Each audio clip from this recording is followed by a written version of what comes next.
Hi, everyone. Welcome back to another Encore webinar of yesterday's webinar because I don't know why the file got corrupted. It didn't upload. So if you missed it, I didn't want you to just think, oh, well, so sad. Like it's not a sales thing. It was just a technical error. So today we're going to be talking about how to start your first YouTube channel. Now, I just love talking about YouTube. This has nothing to do with any products I sell because someone asked me yesterday if I'm going to open a program for YouTube, and I am not.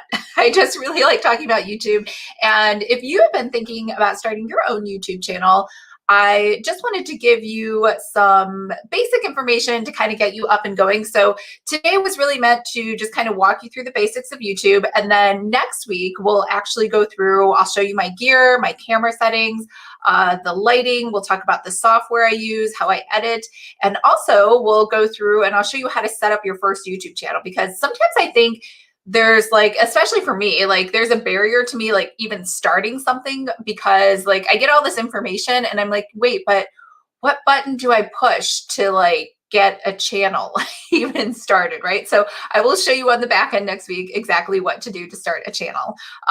Now, if you're here, if you can just let me know if you can hear me. I think yesterday I just talked on and no one could hear me because the volume wasn't working. So if you're here, if you could just say, hey, I can hear you, or hello, or anything else, that would be great. I don't know if anyone's here. I did not advertise this or post this anywhere. I just put it up. So hopefully someone got a notification that I'm going live. I am going to go ahead and try to share my screen so you can see what I'm looking at. So let's go ahead and share.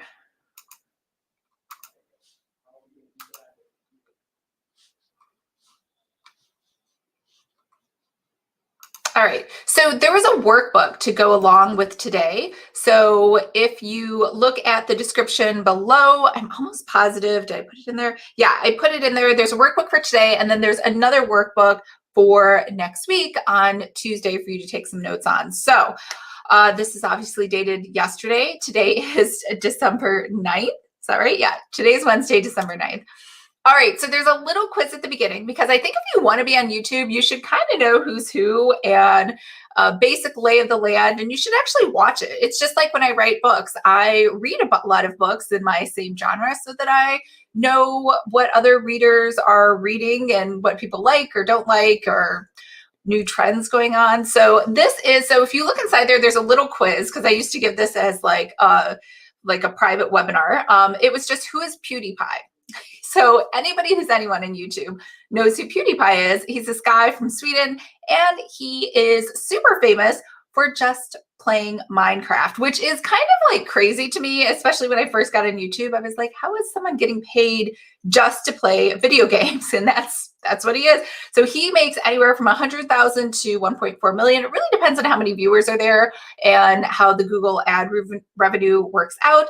But he's making a pretty good living from just playing Minecraft every day. I know it's crazy, because you always tell children, or I don't have kids, but I would think, like my parents, I remember telling me all the time, you're never going to make money from playing video games all day. You need to go, I don't know, do something productive or study or something else other than playing video games. But that is no longer the case. Your child could grow up to be an adult who makes tons of money playing something. I don't even know what video games there are out there. Just a fun fact, because I love cars. This guy he's also Swedish, and they're the only car with an engine versus an electric car like the Tesla that can go 0 to 60 in less than 3 seconds. So this is one of the fastest cars in the world. It's the Koenigsegg Jesko. I can't even say it, but this goes 0 to 60 in 2.8 seconds, or maybe that's his name, is Koenigsegg Jesko. I'm very bad with names, but that's just my fun fact. All right, so the next question is, which is more popular, Facebook or YouTube? Because I suspect a lot of you are on Facebook and you spend I would think inordinate amounts of time or energy and money either learning Facebook ads or being worried that you don't know how to use Facebook ads. I know that's what I worried about all the time.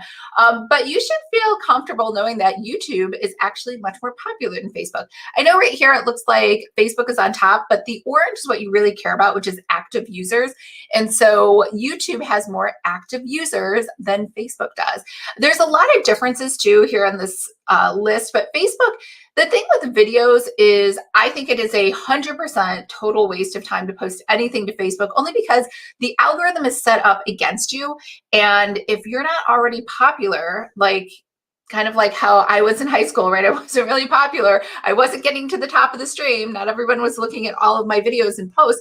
And so for YouTube, it's more just search. So if someone needs to find something specific that you posted, like let's say you posted how to watercolor Christmas figurines, right? Because maybe a lot of people are doing that right now, you're going to come to the top of the search. Or at least have a much better chance than Facebook, which doesn't have a search engine. And if no one happened to be looking at your post that day or already subscribed to you or following you or whatever it is on Facebook, they weren't going to see it. So I always think it's a better use of your time for YouTube. And as you may or may not know, I left social media earlier this year, back in July, August timeframe, and I have seen zero negative impact to my platform, mostly because I use YouTube and I don't use any paid ads at all. I really like this YouTube channel. It's called Data is Beautiful. I don't think they post a lot anymore, but they will do like top sci-fi movies, top grossing Marvel movies or top superheroes or whatever. And so this is just showing you that YouTube is the second most popular by website traffic. And that's mostly because I think Google purchased YouTube many years, I think like over a decade ago. So when you do a Google search, you'll notice that there's a tab just for videos, and they're YouTube videos. So I asked you to name 5 of your top YouTube channels. And, if you don't have favorite YouTube channels, you're probably not watching YouTube enough, right? So in my YouTube subscription, because you can subscribe to anything. And so I think I have like 300 and some YouTube channels that I subscribe to. And that is really probably not indicative of everything else that I watch on YouTube. And I think I think I heard a stat that a lot of the younger generation, I don't even want to say millennial, like tweens and everything, are just going to YouTube. They're not even watching TV anymore, right? So all of those paid commercials that you see are really just for, retirees, I guess, right? Older generation. But this is one of my favorite channels. It's the Kitten Lady. And the Kitten Lady, I think she's here in San Diego. And her whole thing is just that she saves baby kittens. Because if kittens are brought to the shelter and they're under, I think it's 8 weeks, they are just euthanized because they're not able to survive on their own because they have to be bottle fed. And that's just too much trouble for the shelter to do. So she'll take them in. So anyways, just all these cute little kitten stories, and I find them adorable. So that's one of my favorite channels. Sean is it says life coach, but she's pretty much a dating coach. And she'll read these letters that come into her, and they sound kind of like the Jerry Springer Show, which used to be one of my guilty pleasures back in college. My roommates and I would take a break all the time, probably more than we should have, and watch the Jerry Springer Show just because we found it entertaining. I love baking. It says iJustine, but this is Cupcake Gemma. So I watch her channel all the time, and there's a ton of different baking channels, and she does a really great job of decorating her desserts versus like how to make the best tasting dessert. I mean, they don't taste bad, but she just has a way with how to make them look pretty. And like if you're throwing a party, I don't know if anyone's throwing a party right now, but in the future, if you wanted to, that would be a good channel to go to. Plus, she makes this really fun rainbow cake, which, fun fact, again, if you want to make one of those, you can buy the rainbow kit from Williams-Sonoma. I don't know why it looks like a paint can, but all the ingredients you need are inside of there, and you can make one of these layered piñata cakes all on your own that have the candy inside. All right. What else do I like? So I grew up, I don't know if you guys know, I'm Korean. I was born in Seoul, but I grew up in the US because I was adopted. And so everybody I grew up with was white, and everything in magazines and TV. That's pretty much it. We didn't have social media back then. Everybody was white. So I never really got to see any other Koreans. And I know that sounds silly, but like sometimes it's just nice to see people who look like you, right? Because I never saw that. And so it's mostly just like a lifestyle channel. So this is probably the closest I get to watching reality TV, is just watching this channel. Sarang Choi, she is a dental student who came over here from Korea as an adult to become a dentist. And she just moved from Florida to New Jersey, I think, or maybe it was the reverse direction. But so I watch her channel. And then I also watch Holly Ann Airy. She's actually another Korean adoptee. She used to do really great makeup tutorials, but now she only talks about shopping, I think, or like hauls or whatever she happened to be doing during the day. So it's like a chatty kind of channel. And then I also love watching this guy because he does, I believe, Southern California or maybe all of California. He is a realtor that just will show you different properties that are for sale.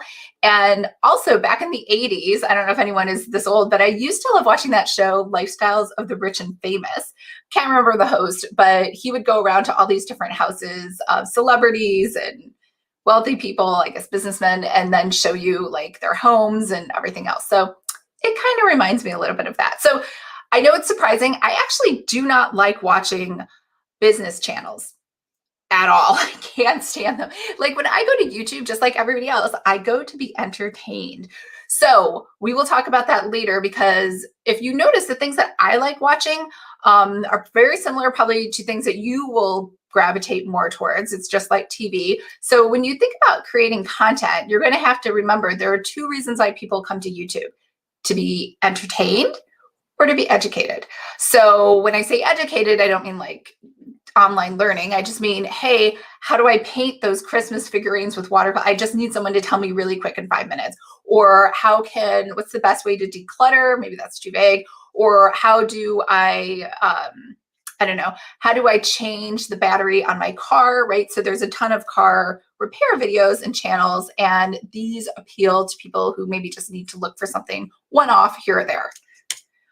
All right, so let's talk about what's the difference between bullet journals and planner review channels. So when you start thinking about the channel that you want to create, and mostly again, this video or this training is for people who love planners or want to create and design their own planners or create a productivity system, you'll have to make a distinction between whether or not you're going to have a bullet journal channel or a planner review channel, because they're very different. So we're going to go over those a little bit later once we go into that. But basically, if you're very talented and you can draw and you can illustrate, skills that I do not possess, then you would probably want to do a bullet journal channel.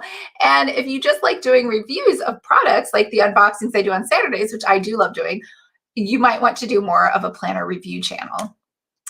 Now, what's the best time to post to YouTube? So prior to COVID, people worked Monday through Friday, and the best times used to be Thursday at night until Sunday a.m. That is obviously changed. And so a couple things, people now just watch YouTube all the time. And that's because they're mostly working from home and no one's policing what they're watching, right? Like I 1,000% guarantee nobody is working throughout the whole day. They're all watching YouTube, or they have the TV on the background or something else. There is a new tool inside of YouTube. So if you go into your YouTube studio, if you already have a channel, you go to analytics and then you go to audience, it will actually tell you two things. It'll tell you when your viewers are mostly on YouTube. So you can see for my Pretty Fabulous channel, it's usually during the daytime hours, like work hours, from 7 o'clock to about, I don't know what that is, about 11. So the dark purple is the higher concentration. The light purple, hopefully it's obvious, it's when people are asleep at night or having dinner or whatever. So it's almost like everyone's on a Monday through Friday schedule every day of the week and just watching it during the daytime. So what it does at the bottom is TubeBuddy, which is a free tool, we'll talk about that next week, is trying to give me suggestions based on this on when I should post. So it's telling me 6 a.m. Pacific Standard Time, 7 on these other days. So it's pretty much the same.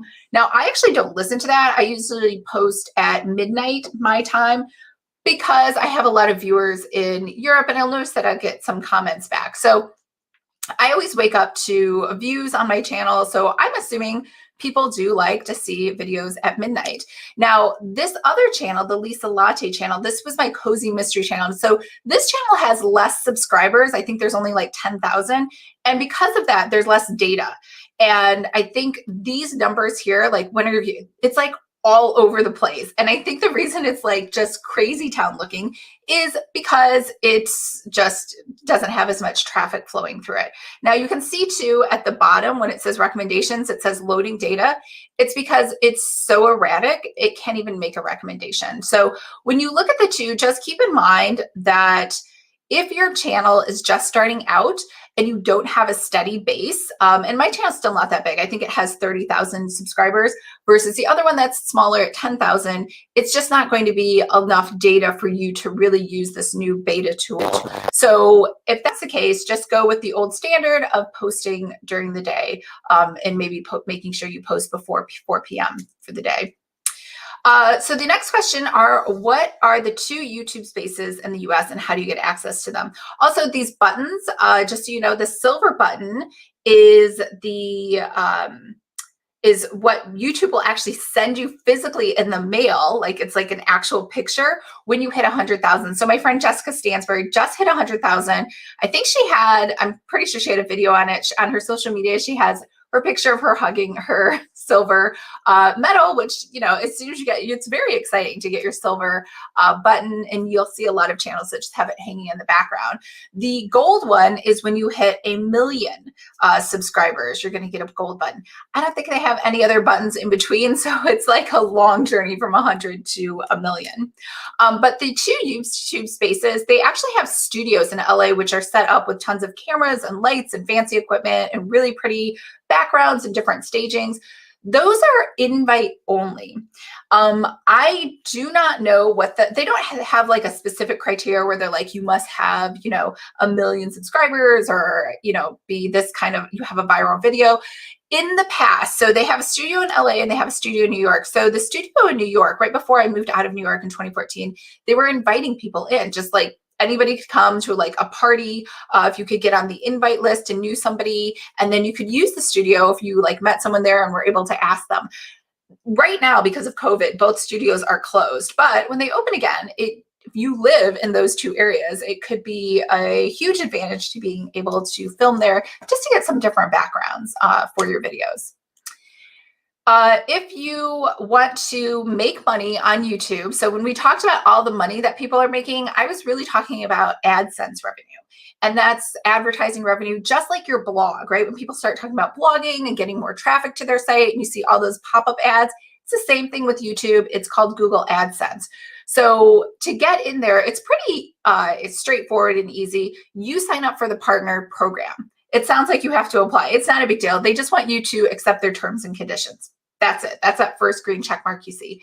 The second check mark is AdSense. So in order to pay you, you need a Google AdSense account. So you simply go to Google, just type in Google AdSense. It'll come up, sign up for it. In fact, I would just sign up for it today. It doesn't even matter that your channel's not eligible yet. You just want to sign up for Google AdSense. Maybe you have a blog you want to start running ads on, because there are no requirements for a blog in order to get into the Google AdSense program and start running ads on your site.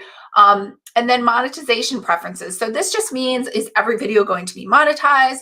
Are you going to run ads at the beginning of your video, the middle, the end? Will they appear in the bottom as a box, or will it be a 4-minute commercial or something, right? So you have those options that you can set up.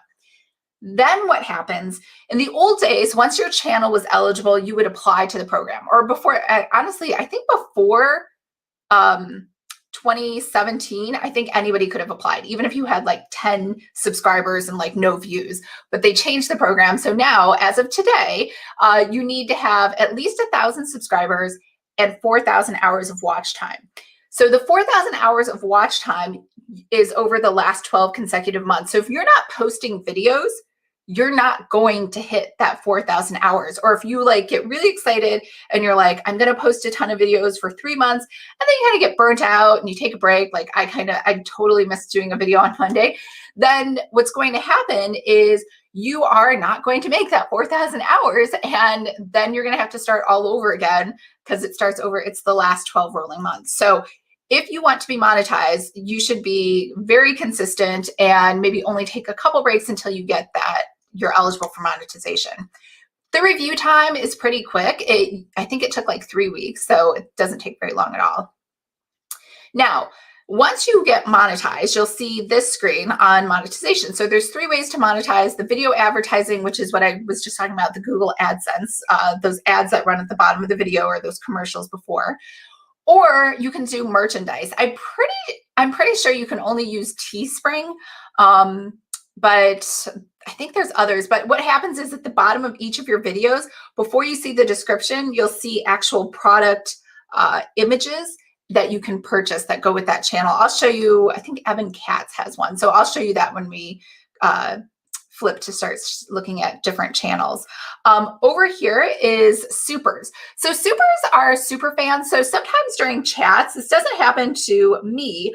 I only have like a few people that are here. In fact, I don't think anyone's even commented on today's video. But sometimes there are people that are super popular. So for their live streams, it's like the Matrix, right? The comments are just like going, going, going. And like, if you have a question, all of a sudden, by the time the person's done talking and they go to look at questions, your question is like 20 screens off the screen, right? But if you pay, you can actually have your question sort of bookmarked at the top. You can also specify as the channel creator, like $50 will get you, your question answered right away. I'll just stop talking about whatever I'm talking about. Or $100 will get you, 5 minutes of chat time or something like that. So here's my other Lisa Latte channel. Now, this is a screenshot before I became eligible for monetization. That channel's monetized now. But prior to that, what happened was you could see your, progress when you hit monetization. So it's telling me that I have the 1,000 subscribers. That's why there's that little green check mark. But I only had 1,500 watch hours at the time I took the screenshot. So that's why the speedometer thing is so far away from being to the end, because I needed more watch hours. So I needed to put out more videos. So I don't know if you guys remember, like, I think it was last year when I started that channel, I just kept posting all the time. Like, I'd post 4 or 5 videos a week, even though I said I was only posting once a week. And that's because I was trying to get monetization to get the watch time up. So all right, so I asked you who makes the most money on YouTube, and it's kids. Children's channels are killing it, which is crazy to me because children under 13 aren't even allowed to use YouTube, like in theory. But these kids, Vlad and Nikita, they're 4 and 6. I think they make, someone quoted it at 46 million. And again, people are guessing. Nobody really knows what someone makes except Google AdSense. This girl is, I think her name is Nastia. It's short for Anastasia. And then she is 6 years old and her estimated revenue is about 18 million. This is Ryan. He does a ton of toy reviews, 26 million. And then I want to show you too, it's not just kids. There's these guys, there's just 5 guys and they just chat about nothing. And so this channel makes 20 million. This is another kid, Evan. He makes 2 million. So over the bottom left, I think he's 13 now. And he has like 5 different channels. And then I asked you, what's the most popular searched item on YouTube? I don't have kids, but I think kids really like this Baby Shark song. I've never heard of this ever, but that is the most searched watched video on YouTube. It has 7.4 billion views, possibly more today than it did yesterday. So then I told you to just add up your scores on how you're doing. Don't worry. I just want to make sure you can learn anything you want. I knew nothing about YouTube when I was first starting, and I was over 40 when I started my first YouTube channel. So if someone tells you or you have this self-belief that it's only for young people, that is 100% not true. Anyone can be on YouTube and anyone can have a really great niche and a really great following and grow their channel. And we're going to talk about this too. You don't even have to be on camera. If you're like someone who's like, I don't want to do my hair and makeup every day, that's a lot of trouble. You don't have to. You can totally, there's some videos, especially the Plan With Me videos, that are hands only because they're just focused on the actual product and not really on them as, personalities. However, the lifestyle channels do seem to grow a little faster than those product only review channels, but we'll talk about that too. Also, this is a famous quote: someone else's opinion of you is none of your business. So I just want to emphasize too, that if you're really sensitive to comments from others and it's going to just ruin your whole day and bring you down, and I'm not judging you, but YouTube might not be the place for you. Or you might want to make sure you turn off comments like 100% on every single video, which you do have the option to do, because there's just crazy people out there, right? There are people that just comment all the time. Probably the biggest annoying comment that people make is like, they hate my makeup, they hate my voice, that's pretty much it. Those are like the top ones. There's a bunch of other weird things that people will comment on, but that's just what happens when you put yourself out there. So, just something to consider before you go onto YouTube. All right, so what we're going to talk about today, now that we did that little quiz, is COPA, YouTube basics, and special planner world considerations. I'm going to go through a bunch of different examples for you. So this is actually a law from 2000, but YouTube never really implemented it until last year. So I think it was last year or maybe the year before. It was like a huge deal. So that kid, Ryan, whose channel makes like 26 million or whatever, he was not, I think he was doing something for marketing, right? So, which I totally believe, like, it's completely fair to say that children, even though you put a marketing disclosure on there, one, maybe they can't read because they're 4 or 5 years old. And two, they don't really understand the marketing warning that's being given out there, that the FCC has, like, this is a paid advertisement. Like, a 5-year-old kid can't really grasp that concept. So all of your channels, every video, not your channel, well, both your channel and your videos, you have the option to say whether or not this content is for children. So be very careful. If your content is for children, nothing in this video applies to you, because I don't know anything about kids content. Nothing I create is for kids. And that puts you into a whole nother bar of scrutiny on your video content, what you're saying, and what type of things you're putting into your description. Now, when that question comes up, I've seen some people that say yes, because they're like, oh, I don't say curse words and there's nothing wrong with my channel. Sure, kids can watch it. That's not the point of that question. Just say no, your content is not meant for children. Same thing with your videos. You have that same question every time. Is this meant for children? No, this is not meant for children. Just always answer no, it's not meant for children. If it asks you if this is adult content, just leave it blank. It is not adult content. Adult content really implies something like curse words or some, I don't even want to say partial nudity. I don't even think nudity is allowed on YouTube, or pornography, even though you'll probably find some sketch videos that are kind of questionable. Don't worry about those people. They're not really trying to grow a YouTube channel. That's something else entirely. Someone else is probably going to report them. But just make sure that you're kind of staying away from that. And again, if you are doing a children's channel, you want to put your kids on there, very different. Same thing like having kids walking in the background, or putting kids on video. I think there are laws against that now. So just make sure if you're doing a kids channel, I am not the person to ask. You should ask somebody else who does have a kids channel. All right. Why do people come to YouTube? We already answered this: to be entertained or to be educated, to learn how to do something. So there's really 3 basic types of channels I see for you if you're a planner person. One is a planner designer type of channel, a planner user channel, or a bullet journal channel. So here are the differences between the 3. If you're a designer and you make your own planners, your Erin Condren or your Bloom Daily planners, then you are really using your channel as an outlet to, one, showcase your products, just do a walkthrough of something coming up, show people how it's being used in action, and also give complimentary videos that go with your planner. So if you have a gratitude planner, maybe you have a video on how to be more grateful and different gratitude practices or philosophies, right? Because they all help funnel back to selling your gratitude planner. If you're a planner user, you don't actually make any planners, you just like talking about planners, then you're going to be doing unboxings like I do on Saturdays. You're going to do best planners for teachers, or the most exciting planners coming out in 2021 or something, or my favorite blue colored planners. I don't know. Like, you're going to be just doing a lot of things for people who are using planners.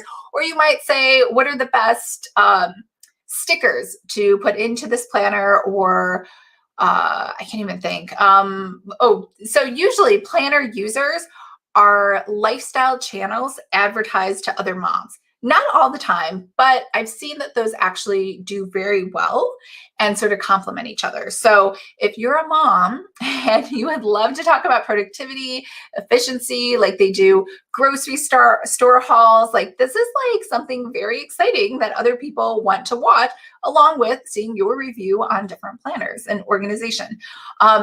If you are very talented at drawing, and you prefer using a bullet journal and doing watercolors and creating different layouts and different colors, and you're good at bounce lettering or letter art, then a bullet journal channel is probably the way for you to go. Those are very popular, possibly more so than the other ones, because bullet journal channels really fall more into the education aspect, where you're learning how to, like, maybe you say how to draw snowflakes in your planner, or how to create gold foiling on each page or something, right? So that is a bullet journal. So if you're worried on where you fit, don't worry too much until you get into it, because you can mix and match a lot of these videos too. It's not like a hard and fast rule, like just because you do bullet journals doesn't mean you can't do a plan review. But the majority of your channel should be one of those three, so people know what they're getting when they come there.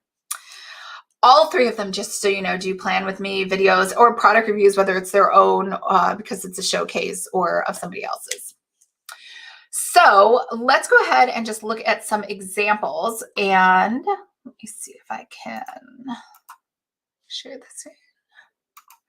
Who's here? Tam. I run a YouTube channel, but nothing related to this. Do it yourself is a big field. Cool. All right, so let's go into sharing. Maybe I can just share my whole, all of Chrome. So hopefully you can see all of Chrome.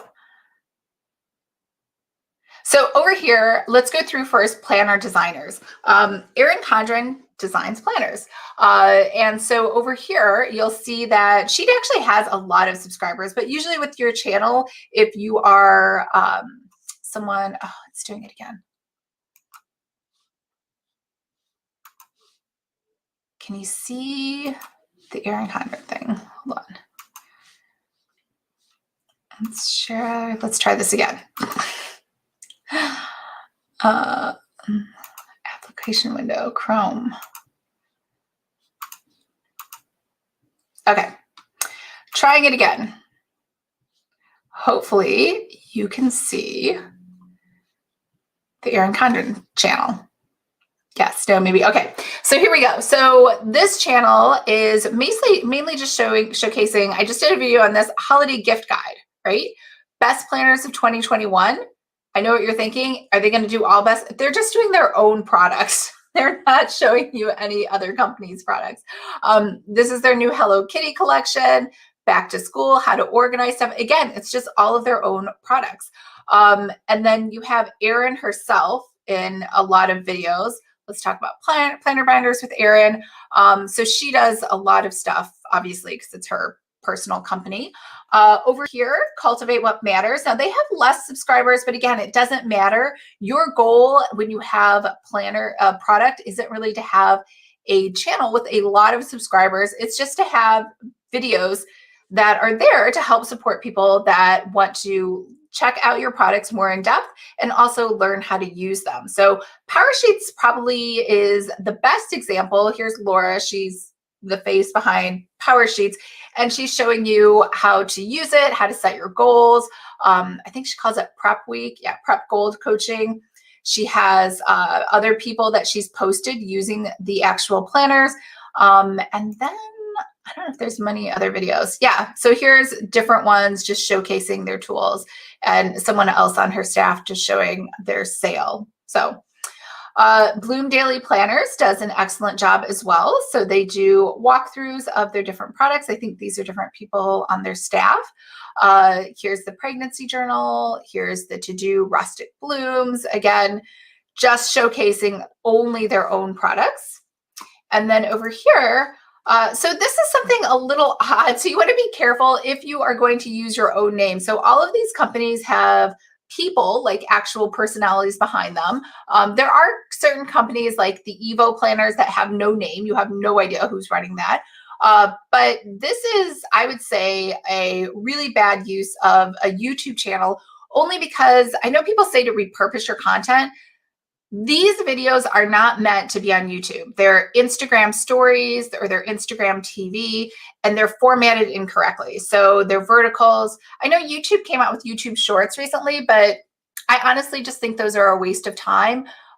Just like, I mean, I really only go to YouTube Shorts to watch cute videos like kittens and dogs, and I just don't see it as being somewhere you want quick tips, right? Like quick tips are more of I just want to read it on Instagram versus watching a tiny sliver of a 20-second video. So over here, though, is the Date Designer page, which has our YouTube channel, which has a better layout of doing what I call lifestyle kind of photos in a video. So this Today and To Do is actually one of their most popular planners.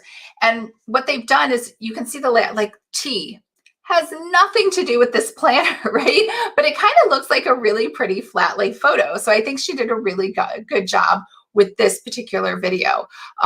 So this is a much better use of the platform for showcasing your particular products.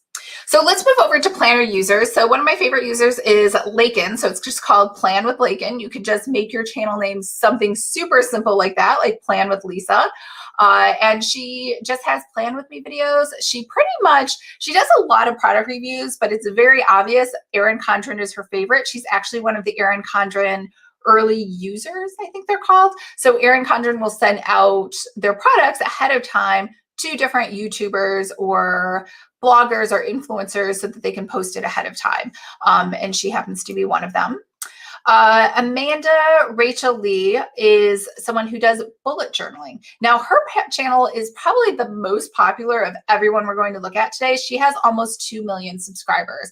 And again, like I said, if you could do bullet journaling, I would definitely go with that as your channel. Just as you can see, just because it's teaching people and it's like fascinating to watch like how talented people are and how she can do all these drawings, right? And so I think this is like waves, like a cityscape. She does a pen review, hand lettering ideas. So tons of different things on this channel that people love going to and just finding organically through a search. And then they just end up subscribing because they like the content. So again, bullet journal channels are always going to outperform planner review channels, just in general. Tutorial channels always do. Okay, so this is the Happy Housewife, the Happily a Housewife or whatever it's called. And so this is what I was saying. She does some planner reviews, but she also does a ton of just lifestyle channels. Like she's doing Vlogmas, which if you're not familiar with Vlogmas, it's a lot of work. It's vlogging every single day, like a day in the life vlog for 25 days leading up to Christmas. And so she's doing cleaning. But she's also doing planning. She's doing baking, and she's also looking at planner stickers. I don't know what this, you can't have it all, Christmas priorities, right? So people love these channels. It's another really great way to grow if you feel comfortable sharing kind of your house and your lifestyle. And you'll notice even though she has kids, there are no kids in these videos, again, because that's a different type of content. So you want to leave them out. I know people post them on Instagram and Facebook, but YouTube is just different. Here's another plan with me, but it's a bullet journaling. And so this channel is pretty new, or I guess it's not that new. It's 94,000. But again, it's all art stuff. She does stationery hauls. So she does do videos on product reviews. She has a plan with me video. I'll zip through the rest of these. So people just like watching other people write letters. The Good Notes app, this is kind of surprising. They just have 2 videos and that's it. They're totally missing out, right, on being able to do more things. Again, more YouTube channels. My Little Journal, she has 20,000 subscribers and she just flips through a ton of different products. Here we have Claire Bell Makes. So she looks like she's just starting out. She has 3,000 subscribers. She kind of does the same thing as the other channel. Raina Plans. Now, Raina Plans has what I call a hands-only channel. You have no idea what Raina looks like. You never get to see her. You just see her hands. And so sometimes when people have those plan with me videos, I don't know why I can't stand it when people are like, hello, how are you? I don't know why, it just drives me nuts. You could just go right into the video. Like if you don't want to show your face, that's fine. I don't know why I don't like that, but it's like a huge like annoyance to me, but other people seem to like it. I do like that she just goes right into showing stuff. She doesn't try to do the hello gesture, but you could just have a channel where you never show yourself. Here's a newer channel. So Audrey has 544 people. Oh, she does have her kid on there. Don't know what that's about. But she's a new channel. And then, so she does plan with me and she does decorating. So it looks like she's trying to do more of a lifestyle channel. Jenny Journals, so 374,000 subscribers. And again, she has a pretty large subscriber count because this is a bullet journal channel where she's teaching you how to draw things, right? Paint with me. Look at that watercolor. I can't do any of this stuff. She's drawing. People love learning this stuff. I like watching this stuff. I can't really mimic it, but it's fun to try. Planning with Bumble. So I think you kind of get an idea. This is another hands-only person, I think. Although I guess she's there. She's mostly hands-only. Yeah. And then was there anyone else? Oh, that's the same one. Amanda is another popular channel. She's 19,000 subscribers, and she does a really good job of separating each of her playlists by planner company, right? So she will do a full walkthrough of Power Sheets, right? But you can see the history. She did 2021. She did Power Sheets versus Moxie Life. She did 2020. Right? She did the celebrations binder. She did 2019. So if you're interested in one particular company, you could see all of her different videos. Belinda Celine. Now, I believe Belinda, so she has a lot of subscribers. She has like over 500,000. She is a lifestyle channel, but she also owns her own, I feel like she owns her own Etsy shop, or she used to. And she had some older videos where, oh yeah, there it is. How to run a successful Etsy shop from scratch. So a lot of the people with these videos like have planner sticker shops. They aren't necessarily making planners. I think pretty much I'm the only one that shares how to make planners, but people will share how to make planner stickers. I don't know why no one's really shares how to make planners. Amanda is stickers and planners. Now she definitely has a shop. If you go to anyone's about section, they usually have all of their information, their Etsy shop, you know, their website. So if we go over here to her Etsy shop, she makes planners and stickers. Gabriella Plans. Oh, you could do digital only planning. These are a new sort of niche area and they're really popular. That's what she does. And same thing here, planning to prosper digital. Well, I guess she does some physical. That's old, but it looks like she's mostly trying to move to digital only kind of planning. And that's it. All right. Anyone have any questions? All right, so let's go ahead and just finish up the rest of the slides. So I think I had a couple more slides for today. I could be wrong. Yes, I am wrong. All right, so next Tuesday, today went much faster than yesterday. I think I was like over an hour. So next week, we'll talk about filming equipment, exactly what I use, all the gear, the editing software, how to set up your channel, your custom URL, how to get monetized, how to optimize videos, and we'll actually go in and start clicking through stuff. So I hope this was helpful. And remember, there's a workbook that goes with today. There'll be another workbook for next Tuesday. And I will see you guys then. And do I have a video for tomorrow? I'm trying to make a video for tomorrow. I don't know if it'll make it. Definitely have one for Saturday. So I will see you either tomorrow in a video or on Saturday. All right. Bye, everyone.